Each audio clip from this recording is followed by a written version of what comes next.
ओशो बताते हैं कि उन्होंने एक गीत सुना जो रवीन्द्रनाथ टैगोर ने लिखा था और उसकी कहानी ये है। एक भिखारी एक दिन सुबह अपने घर से निकला। त्योहार का दिन है। आज गांव में बहुत भिक्षा मिलने की संभावना है। वह अपनी झोली में थोड़े से दाने डालकर चावल के बाहर आया। वह अपनी झोली में थोड़े से चावल के दाने डालकर बाहर आया। चावल के दाने उसने डाल लिए हैं अपनी झोली में, क्योंकि झोली अगर भरी दिखाई पड़े तो देने वाले को आसानी होती है। उसे लगता है कि किसी और ने भी दिया है। तब भिखारी अपने हाथ में पैसे घर से लेकर चलते हैं, ताकि देने वाले को संकोच मालूम पड़े कि नहीं दिया तो अपमानित हो जाऊंगा। तो लोग दे चुके हैं। आपकी दया काम नहीं करती। भिखारी को देने में आपका अहंकार काम करता है। और लोग दे चुके हैं तो मैं कैसे न दूं। थोड़े से दाने डाल रखे हैं चावल के और बाहर निकला है। सूरज निकलने के करीब है। रास्ता सोया है। अभी लोग जाग रहे हैं। उसने देखा कि राजा का रथ आ रहा है, स्वर्ण रथ, सूरज की रोशनी में दमकता हुआ। उसने कहा, धन्य भाग मेरे भगवान को धन्यवाद। आज तक कभी राजा से भिक्षा नहीं मांग पाया, क्योंकि द्वारपाल बाहर से ही लौटा देते हैं। आज तो रास्ता रोक के खड़ा हो जाऊंगा। आज तो झोली फैला दूंगा और कहूंगा, महाराज, पहली दफे ही भिक्षा मांगता हूँ। फिर सम्राट तो भिक्षा देंगे। वह कोई ऐसी भिक्षा तो न होगी। जन्म जन्म के दुख पूरे हो जाएंगे। वह कल्पनाओं में खोकर खड़ा हो गया। रथ आ गया। वह भिखारी अपनी झोली खोले इससे पहले ही राजा नीचे उतर आया। राजा को देखकर भिखारी घबरा गया। राजा ने अपनी झोली, अपना वस्त्र उस भिखारी के सामने कर दिया। तब तो वह बहुत घबरा गया। उसने कहा, आप और झोली फैलाते हैं? राजा ने कहा, ज्योतिषियों ने कहा है कि देश पर हमले का डर है, और अगर मैं जाकर आज राह पर भीख मांग लूं तो देश बच सकता है। तो पहला आदमी जो मुझे मिले उसी से भीख मांगनी है। तुम ही पहले आदमी हो। कृपा करो, कुछ दान दे दो, राष्ट्र बच जाए। उस भिखारी के तो प्राण निकल गए। उसने हमेशा मांगा था, दिया तो कभी नहीं। देने की उसे कोई कल्पना ही नहीं थी। कैसे दिया जाता है, इसका कोई अनुभव न था। सबसे मांगता था, बस मांगता था। और देने की बात आ गई तो उसके तो प्राण ही रुक गए। मिलने का तो सपना ही गिर गया। और देने की उल्टी बात।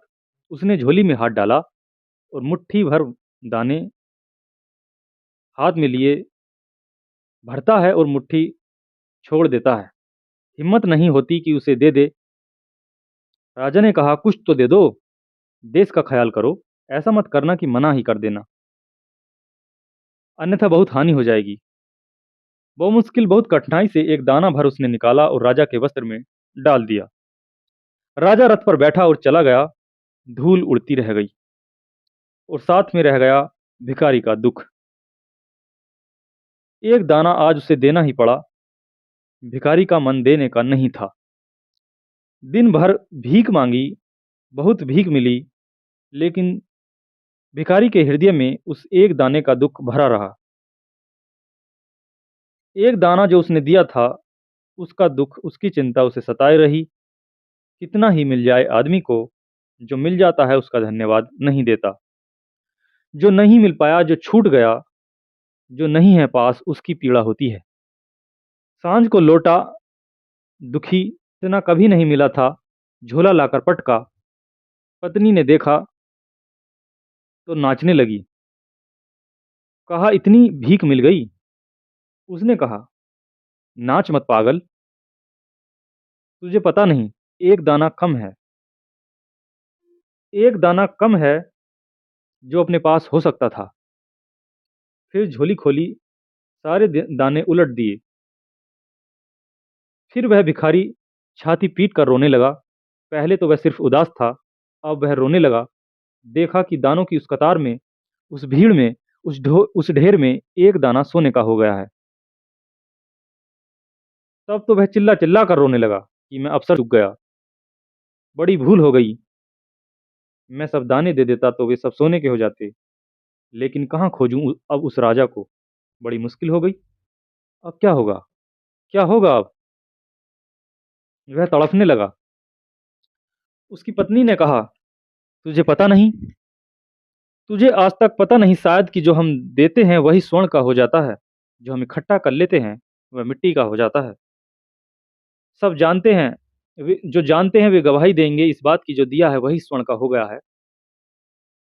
मृत्यु के क्षण में आदमी को पता चलता है, जो रोक लिया था वह पत्थर की तरह छाती पर बैठ गया। जो दिया है, जो बांट दिया था वह हल्का कर गया, वह पंख बन गया, वह स्वर्ण का हो गया। वह दूर की यात्रा पर मार्ग बन गया। लेकिन स्त्री का पूरा व्यक्तित्व देने वाला व्यक्तित्व है। और अब तक हमने जो दुनिया बनाई है वे लेने वाले व्यक्तित्व की है। लेने वाले व्यक्तित्व के कारण पूंजीवाद है। वाले व्यक्तित्व के कारण साम्राज्यवाद है। लेने वाले व्यक्तित्व के कारण युद्ध है, हिंसा है। क्या हम देने वाले व्यक्तित्व के आधार पर कोई समाज का निर्माण नहीं कर सकते? क्या हम देने वाले व्यक्तित्व के आधार पर कोई समाज का निर्माण नहीं कर सकते? यह हो सकता है। ओशो कहते हैं कि यह हो सकता है, लेकिन यह पुरुष नहीं कर सकेगा, यह स्त्री कर सकती है। अगर स्त्री सजग हो, कॉन्शियस हो, तो कोई भी कठिनाई नहीं है। एक क्रांति, बड़ी से बड़ी क्रांति दुनिया में स्त्री को लानी है। वह यह कि एक प्रेम पर आधारित देने वाली संस्कृति, जो मांगती नहीं, जो इकट्ठा नहीं करती, देती है, ऐसी एक संस्कृति निर्मित करनी है। ऐसी संस्कृति के निर्माण के लिए जो भी किया जा सके, वह सब, उस सबसे बड़ा धर्म स्त्री के सामने आज कोई नहीं है।